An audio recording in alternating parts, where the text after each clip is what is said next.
All right, guys, let's get into thermodynamics. Um, I think what you'll probably want to do, I think I'm going to mention everything that you need to write down in this video.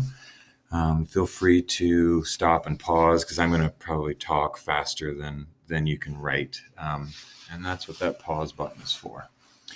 So, a good definition of thermodynamics is basically the study of the effects of work, heat flow, and energy on a system. Basically, it's how heat moves. And while you're writing that, why this is important? Well, this is important from, all kinds of things, from how a nuclear power plant works to imagine those heat tiles on the space shuttle so space shuttle doesn't burn up on reentry. um, all kinds of things. We need to know how heat moves, from really simple things like how your Yeti ice chest works to keep heat out of something like a space shuttle, like I mentioned. Okay, we need to know the difference between thermal energy and temperature. Thermal energy is kinetic energy in transit. So think of it as moving temperature. So moving from one object to another. Kinetic energy in transit from one object to another because of some temperature change. A really simple and good example of this would be if I were to take an ice chest and fill it with ice and put a whole bunch of Cokes in there and leave it for whatever, a week. What would eventually happen is that it would reach static equilibrium, and the water would be the same temperature as the Cokes. The ice would melt. The heat would leave the Cokes and go into the ice. That's actually how something gets cold. Things move from heat to cold. Anyway, it would reach thermal equilibrium, and it would become the same temperature. So that's kind of a long definition of thermal energy, and we measure that in a unit called joules. And then temperature, of course, is just how much energy is in an object. How much energy is in the air. When it's cold outside, there's not a whole lot of energy in the air. When it's hot outside, there is. So this says average kinetic energy of a particle in an object, not the total amount of kinetic energy particles, and we measure this in degrees. Okay, moving on. These scales are important to know. You're probably pretty familiar with Fahrenheit. We don't use Celsius so much, but this is something that we see in engineering and other branches of science. Same with the Kelvin scale. So make sure you know these. Make sure you know these scales. All right. Okay, a couple laws of thermodynamics. Here's that thermal equilibrium I was talking about. And thermal equilibrium is obtained when touching objects within a system reach the same temperature, like those Cokes and that ice in the ice chest. And then we have three laws. The first one's called the zeroth law of thermodynamics. If two systems are separately found, don't write anything. Let me explain this in an easier way. If two systems are separately found to be in a thermal equilibrium with a third system, the first two systems are in thermal equilibrium with each other. Basically, this is that ice chest example. When those two objects reach the same temperature, no work is being done, no energy is being transferred from one to the other. That's basically what the zeroth law is. The first law is probably one you're more familiar with. Thermal energy can't be created or destroyed. It can move, it can change form, it can move location. We can't just create energy, we can't just destroy energy. Think about something as simple as a match going from sitting on the table to being lit. It creates heat, which escapes into the air. Heat radiates out. Energy moves around, but it's not created or destroyed. Great example would be like this bike pump. So think about the friction inside of this as it goes up and down, up and down, up and down. That energy, that moving energy, is going to be transferred to this metal tube in the form of heat. So that energy, again, transfers into heat through friction. So energy is being transferred, it's not being destroyed. Yeah, mechanical energy is converted into thermal energy through friction as the pump gets hot. Okay, second law. I already mentioned this one. Thermal energy flows from hot to cold. Those Cokes sitting in the ice chest, you can think of it, it's actually, they're not getting colder. The ice is getting warmer. That's how it works. The warm room temperature Cokes are giving off their heat to the ice, and that's how the ice melts. So heat goes from hot to cold.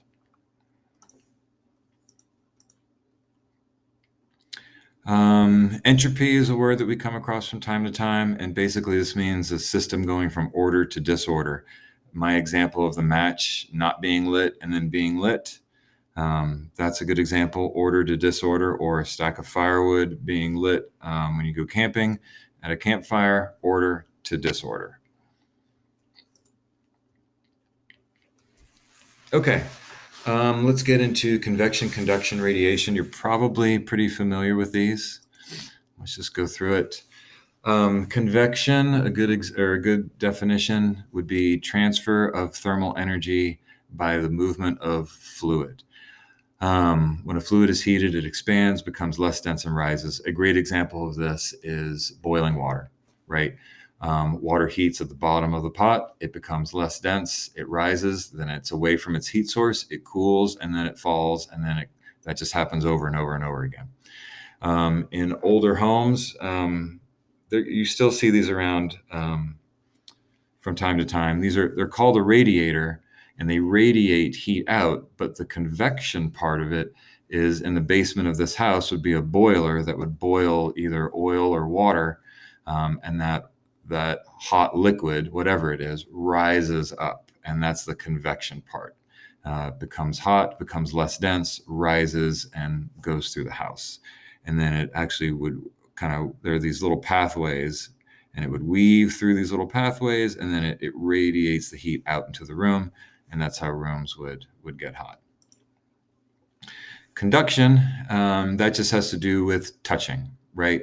If you've ever roasted marshmallows on a campfire, the end of that stick usually has like a little wooden handle, so the heat doesn't transfer. Well, the heat does transfer in that metal rod, and eventually the other end of it, is going to get hot.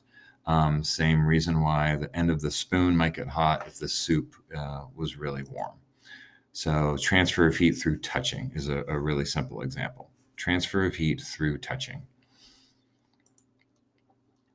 Okay, this was one of the main reasons why I wanted to do this video was this equation right here. This is called thermal energy equation, or energy transfer equation. We're going to solve for this Q, which is joules. M stands for mass. You definitely need to know this equation. Go ahead and start writing that down. M stands for mass. C is specific heat capacity, which I'll talk about. And delta T is just change in temperature. So basically what this is saying is we have this container of water, and we have this block of metal that is hot, and it's placed in this water, and you already know that heat goes from hot to cold. So we just want to quantify that. We want to know how much heat is leaving this metal block and going into the water. That's it. So we're given a kilogram of water, so we know our mass. Specific heat capacity of water, this is always given.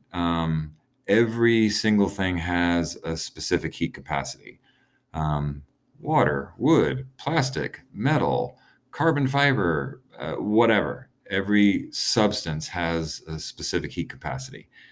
And if you look at the units, it's how much energy, that's our J, how much energy is transferred or how much energy it takes to raise 1 kilogram of that substance 1 degree Celsius, if that makes sense. So these are our units.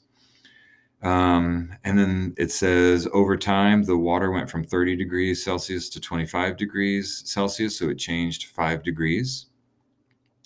And let's see, the specific heat capacity in aluminum. Again, I already talked about that. Every substance has a different heat capacity. So that's 900.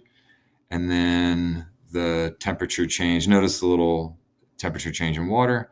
And this one says temperature change in aluminum. And then it was 80 degrees and it went to 30 degrees.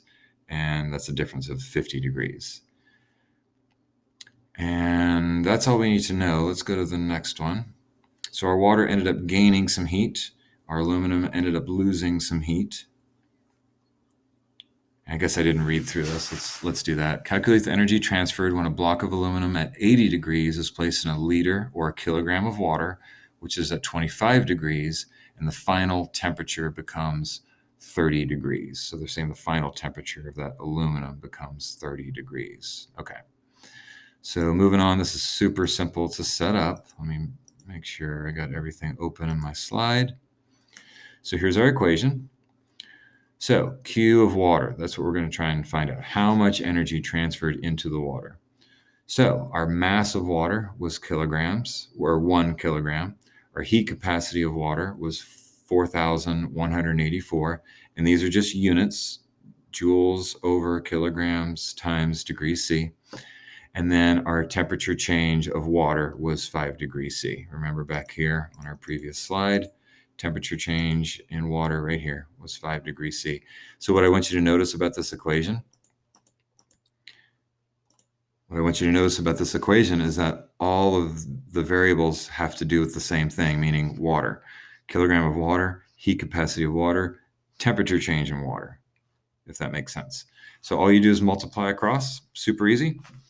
Since this is 1, this big ugly equation ends up being 4,184 times 5. That's it. So our water gained 21,000 joules.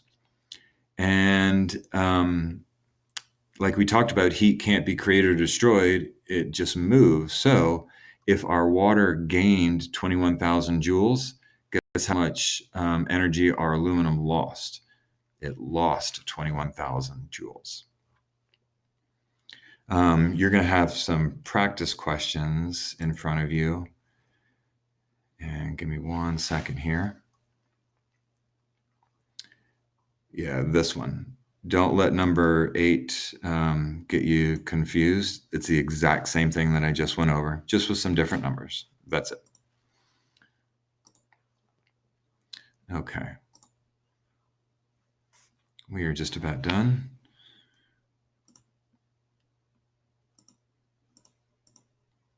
Okay, let's move on to R value. R value is super straightforward. R value is the measure of a material's ability to resist heat. Think about the insulation in your walls. That's what we're mostly going to be talking about. Each material in your wall, for example, has an R value, and we just add them up.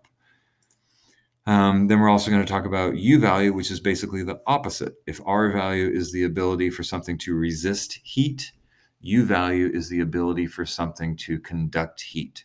So U is equal to 1 divided by its R value.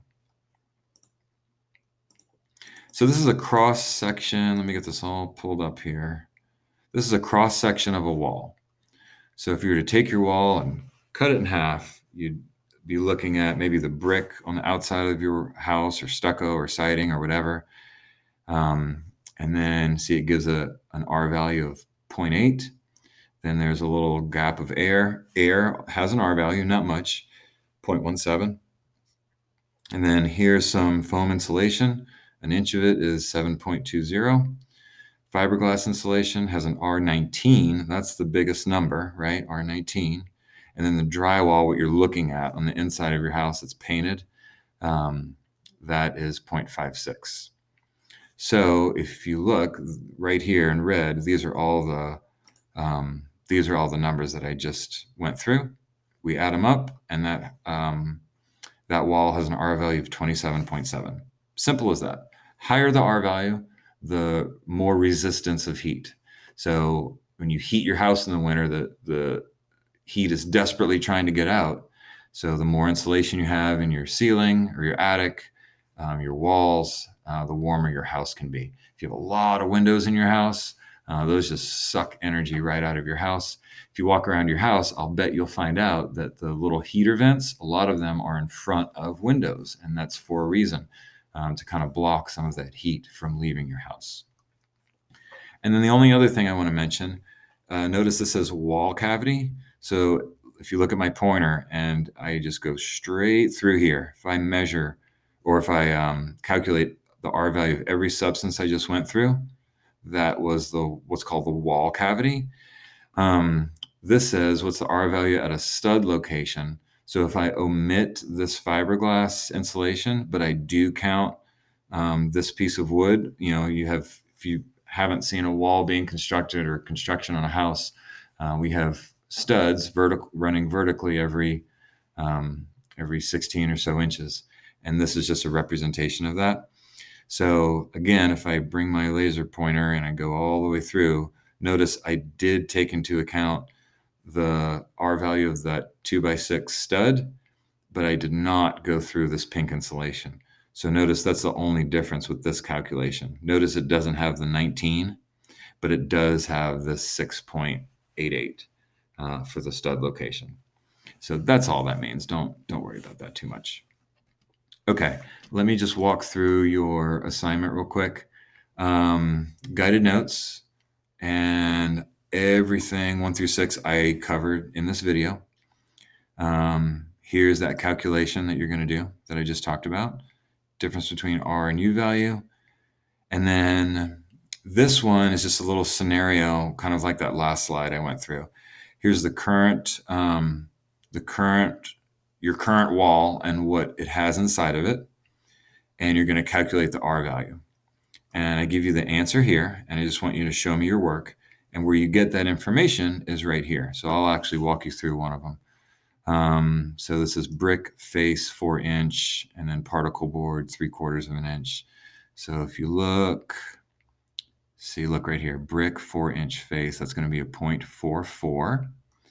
And then what was it? 3/4 inch. Yeah, 3/4 inch particle board. That one's right here.